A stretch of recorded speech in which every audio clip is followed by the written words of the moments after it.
BNP chairperson Begum Khaleda জিয়ার বিরুদ্ধে দায়ের করা নাইকো দুর্নীতি মামলার রায় আজ। এ নিয়ে আরও জানাতে এই মুহূর্তে নিম্ন আদালত থেকে যুক্ত হচ্ছেন সহকর্মী কায়েস রাহাত। রাহাত, কখন রায় ঘোষণা হতে পারে, কি তথ্য আছে আপনার কাছে জানাবেন?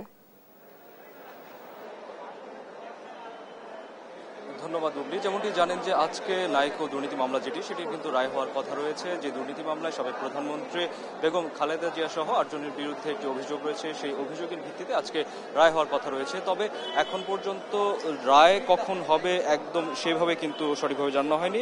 এখানে বলে রাখা প্রয়োজন, রায়টি নিম্ন আদালতে নয়, বরং হবে এর পাশে যে আদালতটি অর্থাৎ মহানগর দায়রা জজ আদালত, সেখানে রায়টি হবে। এদিকে নিম্ন আদালতে এসে আমরা যেটি দেখতে পেয়েছি যে আজকে এখানে বেশ কয়েকজনকে আদালতে ওঠানো হয়েছে, যার মাঝে রয়েছে নিউ মার্কেট হত্যা মামলার পুলিশ সুপার তানভীর ইমনকে 7 দিনের রিমান্ড দেওয়া হয়েছে। উত্তর পশ্চিম থানার হত্যা মামলায় সাবেক আইনমন্ত্রী আনিসুল হকের 5 দিনের রিমান্ড মঞ্জুর করা হয়েছে।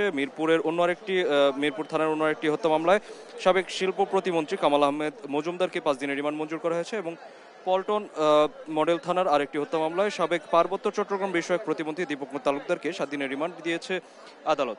তো এই মামলাগুলোর মাঝে দেখতে পেয়েছি কিছুক্ষণ আগেও এখানে যিনি সাবেক তথ্য প্রতিমন্ত্রী ছিলেন পলক, তাকেও কিন্তু আদালতে নিয়ে আসা হয়েছে, যদিও সেক্ষেত্রে এখনো বিচারিক কার্যক্রম চালু আছে এবং সেক্ষেত্রে রিমান্ড দেওয়া কিনা তো নাইকো যে মামলা সেটি নিয়ে যদি বলতে হয় তাহলে এখন পর্যন্ত সেটির নির্দিষ্ট কোনো যে বিষয়টি সেটি বা রায়টি কখন হয়ে যাবে সেটির একেবারে যে নির্দিষ্ট সময়টি, সেই সময়টি এখনো বলা হয়নি। তবে বলা হচ্ছে যে বেলা 11টার পর হয়তোবা এই রায়টি মহানগর দায়রা